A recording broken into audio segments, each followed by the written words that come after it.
Hunger isn't just an empty stomach. It's when your body starts to consume itself, muscle by muscle. It's when you dream of eating tree bark, and large moths seem like a delicacy. Two Americans learned this the hard way in Australia's Kimberley, a place where nature methodically kills anything that dares to intrude on its territory. On May 1st, farmer Peter Lacey was driving down a dirt road when he noticed two figures by the side of the road. What he saw shocked even this hardened backwoodsman.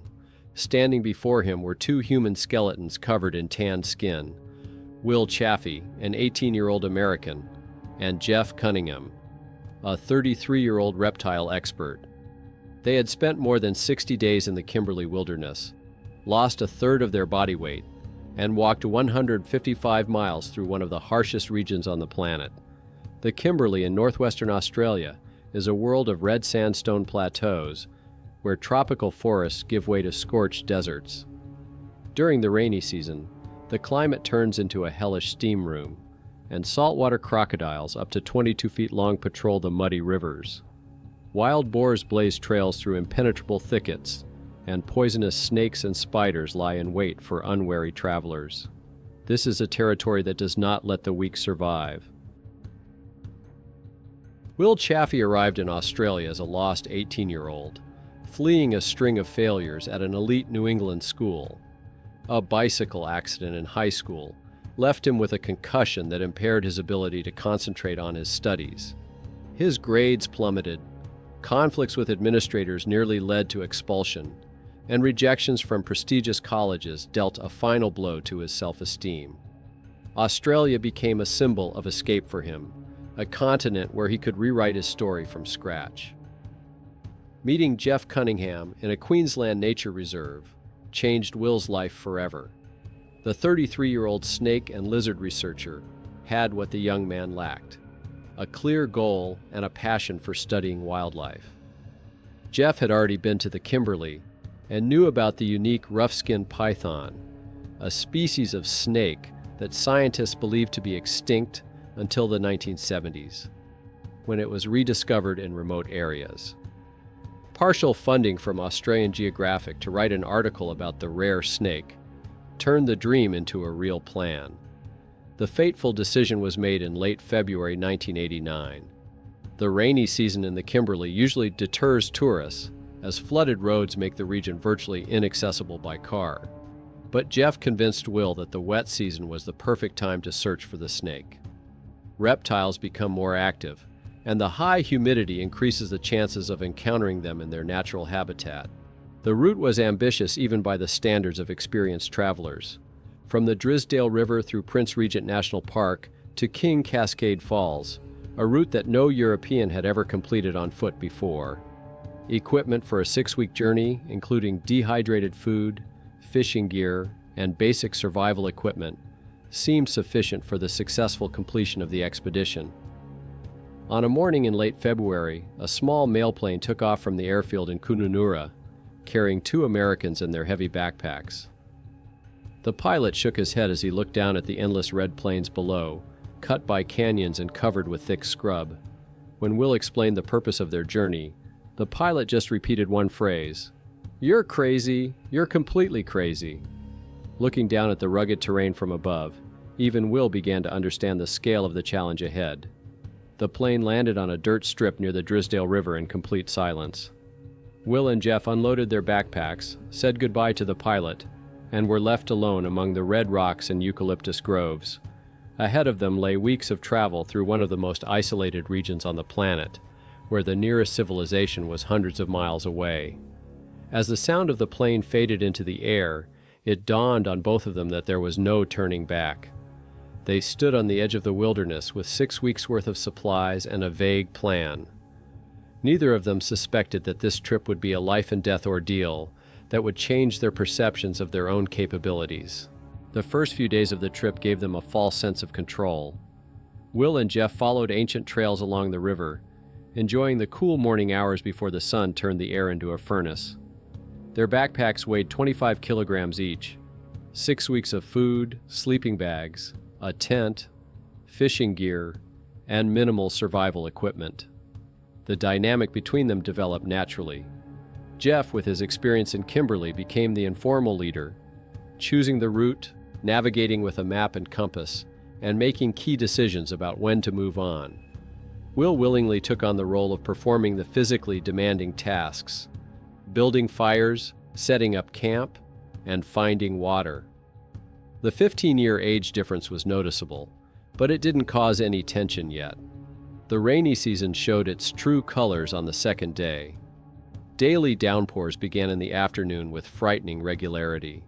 First, dark clouds appeared, then the air became still and stifling, and then the sky opened up with torrents of water. In 30 minutes, dry streams turned into raging torrents, and trails became slippery mud ditches. The first serious problem was food. Their diet consisted of muesli with powdered milk for breakfast and a packet of meat and beans for dinner. Lunch depended on luck. Will tried to fish during stops, but the fish weren't biting in the rain-clouded water. An old guidebook on edible plants proved useless. During the rainy season, most fruits were unripe or non-existent. By the end of the first week, both noticed that their clothes were becoming looser. The constant heat forced them to drink huge amounts of water, but they were getting catastrophically few calories.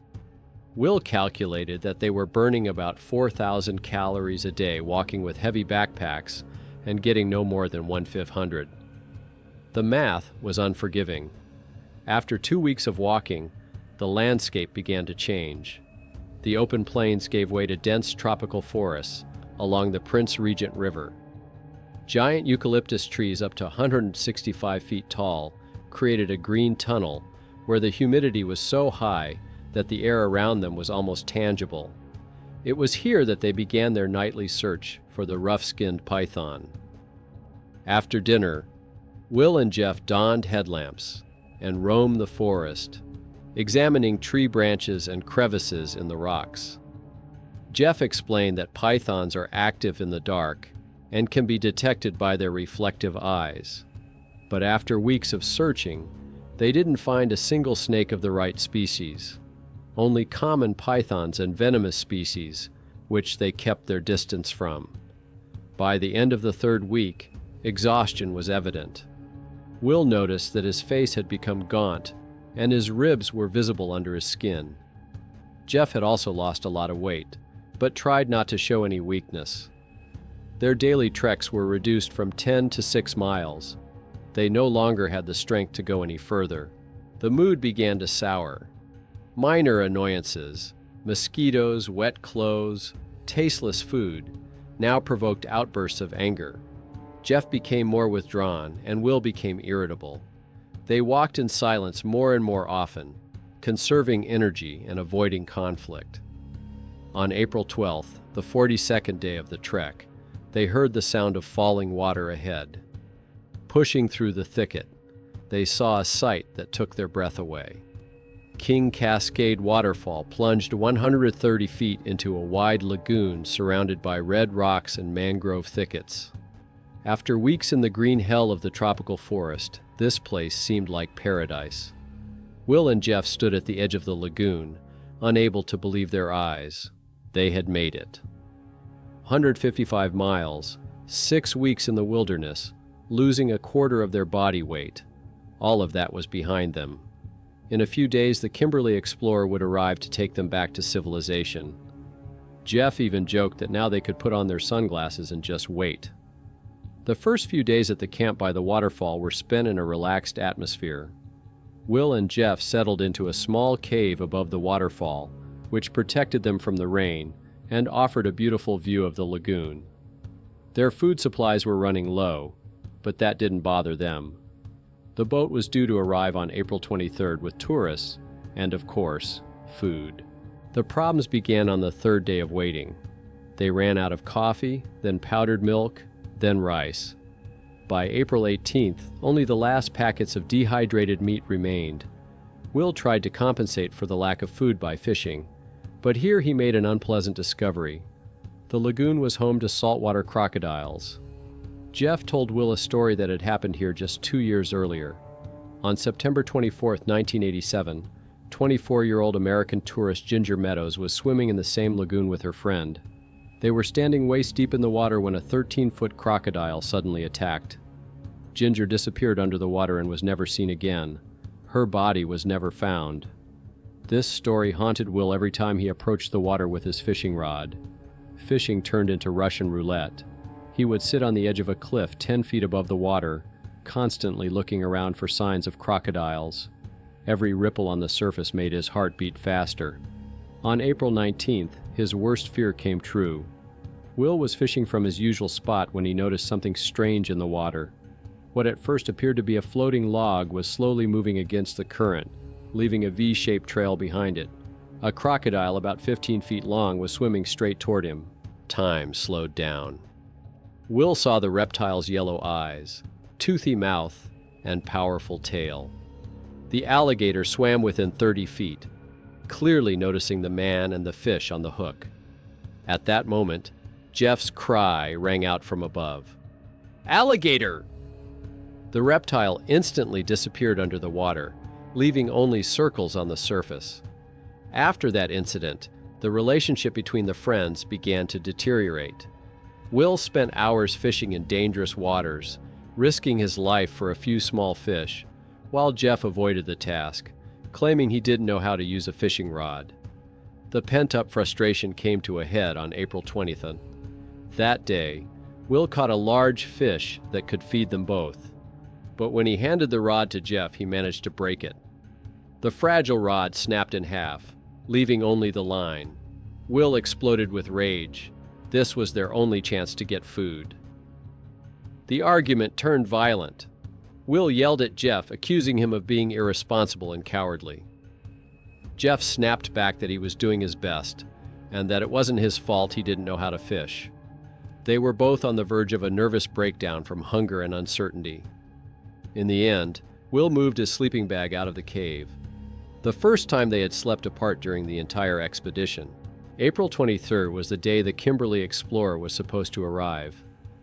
Will and Jeff sat by the shore from dawn to dusk, scanning the river. Every sound of water, every bird could mean rescue was near. But the sun set and the lagoon remained empty. That night, they openly discussed for the first time that they might not be rescued. Jeff suggested that the cyclones might be particularly strong this year, making river navigation impossible. Will began to think about the worst. What if the boat didn't come at all? By April 25th, their situation had become critical. They had completely run out of food. They were surviving on wild figs growing near the lagoon and water lettuce, a plant with minimal nutritional value. Will caught fish with his bare hands using fishing line, but his catch was meager. Jeff explained to Will the concept of fish starvation, a condition in which the body receives protein but no carbohydrates or fats. The body begins to break down its own muscles to convert protein into energy. Physically, they were getting weaker every day. Worse than the physical exhaustion was the psychological strain. Will began writing farewell notes in his journal, addressing his parents, brothers, and girlfriend. He wrote about how much he loved them and asked them not to blame themselves for his death. Thoughts of his family were the only thing keeping him from complete despair. In moments of particular weakness, Will asked himself, "How did I get here?" Just a year ago, he was a normal high school student in Massachusetts, and now he was slowly dying of starvation in the Australian wilderness. On April 28th, after waiting 5 days for a boat, they made the most difficult decision of their lives. Staying where they were meant certain death. There was no food, their strength was running out, and rescue was not coming. Their only chance was to walk to Mount Elizabeth Station, marked with a red marker on their tattered map. The distance to the station was about 155 miles through uncharted territory. All they had was an old map from the 1960s, showing a dirt road leading to the station. It was unknown whether the road still existed, or if anyone traveled on it. It took all day to prepare for the final march. They got rid of all the excess weight: tents, extra clothes, books. Only sleeping bags, the last drops of water, and the hope of finding food along the way remained in their backpacks. Will caught a few catfish with a fishing line, which was their only food supply for the road. On the morning of April 29th, they left King Cascade Falls. Will looked back at the lagoon that had been their home for 2 weeks and felt that he would never see this place again. Ahead lay hundreds of miles of desert where every step could be their last. The first days of the march were spent searching for that very dirt road. They walked south by compass, using the few landmarks on the map to guide them. The landscape changed again. Tropical forests gave way to open plateaus covered with low eucalyptus trees and prickly spinifex. On May 1st, the 4th day of their march, they finally found what they were looking for. Barely discernible tire tracks on solid ground, the remains of a dirt road. The track was old, but it was a road. Someone had driven here before, which meant someone could drive here again. That same day, a miracle happened that saved their lives. Will noticed a path leading away from the road. Following it, he discovered an abandoned cattle camp, a few dilapidated buildings, and 2 rusty containers. The first container held various rubbish, but the second was a treasure trove, 20 kilograms of pure white flour. They built a fire and made simple bread from the flour and water. It was the best meal they had had in weeks. It gave them the strength to keep going and the belief that they would survive. With the flour in their backpacks, they continued along the abandoned road. Every day was a struggle, 15 hours of walking under the scorching sun, short breaks in the shade of rare trees, restless nights on the bare ground. Their bodies were working at their limits, but now their goal seemed achievable. May 4th was the day when their strength reached its absolute limit. Will and Jeff had been walking along the abandoned track for 7 days, covering no more than 12 miles instead of the planned 40. The flour had run out the day before. Around noon, Will felt his legs give way. Every step required a conscious effort of Will. Dizziness came in waves, and black spots danced before his eyes.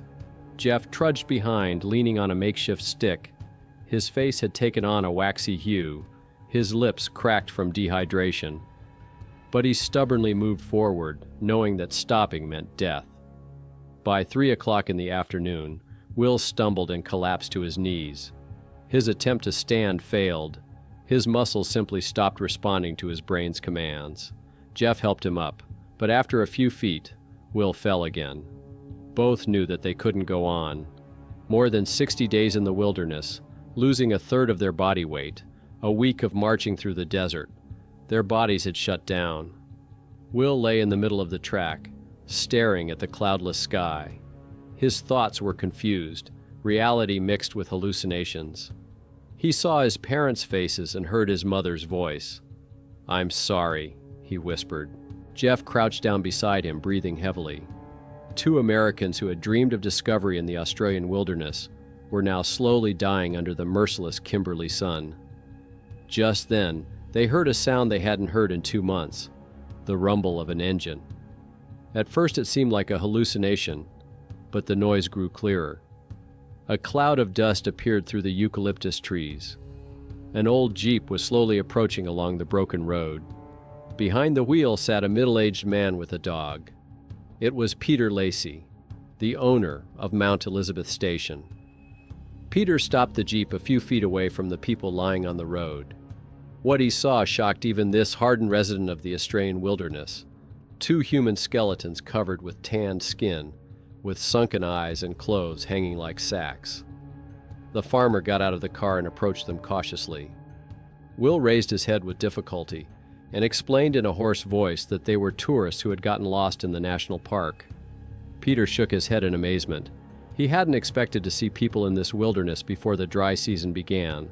When Will asked how far it was to Mount Elizabeth Station, Lacey pointed ahead and said it was another 12 miles. For people in their condition, it was insurmountable. But then he added a phrase that saved their lives. He was heading there himself and could give them a ride. Getting into the car was an agonizing ordeal. Will and Jeff struggled to climb into the back seat, their legs shaking with weakness. 40 minutes later, they arrived at the station. A group of low buildings surrounded by cattle pens. When the car stopped, the workers got out. Their reaction was the same, shock and sympathy. One of them, seeing Will's protruding ribs, shook his head. You need to eat some meat, buddy." Peter arranged a room, a shower, and food for them. Will and Jeff pounced on the food with the hunger of starving men, unable to stop. An hour later, both felt nauseous, but continued to eat. Their bodies craved calories after 60 days of chronic malnutrition. The most important moment came when they made a phone call home. There was only one phone booth at the station connecting this place to the outside world. Will dialed his parents' number with trembling hands. When he heard his mother's familiar voice on the other end, he couldn't hold back his tears. The conversation was short and emotional. His parents had not heard from Will for more than 2 months and had already contacted the embassy, preparing for the worst. The sound of their son's voice from the Australian wilderness shocked them. They thought they would never hear him again. His mother sobbed into the phone, unable to believe that this was not a dream. His father, trying to pull himself together, demanded explanations. Where he had been, what had happened, why he had not been in touch for so long. Will could barely get out that he had gotten lost in a national park and nearly starved to death. For a family that had been preparing for the worst, it was an incredible relief. The story of Will Chaffee and Jeff Cunningham did not make the news in 1989. Their rescue was the result of a chance encounter with a farmer, not an official search operation. Their story only became known 19 years later, when Will wrote a book about his experience. Physical recovery took several months. Will lost a third of his original body weight, but neither of them had any long-term health problems. The psychological consequences were more serious and long-lasting. He returned to the U.S. a different person. The experience of surviving on the brink of death radically changed his value system. The prestigious universities that had rejected him a year earlier now seemed like an achievable goal. At Harvard, academic challenges that had previously seemed insurmountable now seemed like minor inconveniences. A man who had survived 2 months in the wilderness could not seriously worry about exams. By 2008, he was living in Massachusetts with his wife and children and was in regular contact with Jeff. Their friendship, forged in the crucible of survival, remained strong. The main change was his attitude toward the simple joys of life. Every hot shower and family dinner was perceived as a gift. He returned to Australia several times and took a helicopter flight over Kings Falls. In an interview, he admitted that the Australian wilderness had robbed him of his illusions, but given him true strength of character in return. Today, the story remains a reminder of the fine line between adventure and tragedy. The region still attracts adventure seekers, but modern technology makes travel safer. Anyone who ventures into these places should remember the story of 2 Americans who survived, thanks to their willpower, friendship, and a chance discovery of flour. This is the incredible story of 2 Americans who survived in the Australian wilderness. Sometimes it seems that human capabilities are limitless, especially when life is at stake. Will and Jeff proved that even in the most hopeless situations, it is important not to give up and take the next step. Can you imagine if farmer Peter Lacey had taken a different road that day? The story could have ended very differently, but sometimes fate gives us a second chance, just when we need it most. Do you think you could have endured such an ordeal? Write in the comments what part of the story impressed you the most. I'm very interested to hear your thoughts. If you like this story, don't forget to like it. It really helps the channel. And be sure to subscribe. There are many more amazing stories about human strength and incredible adventures ahead. Take care and see you in the next episodes.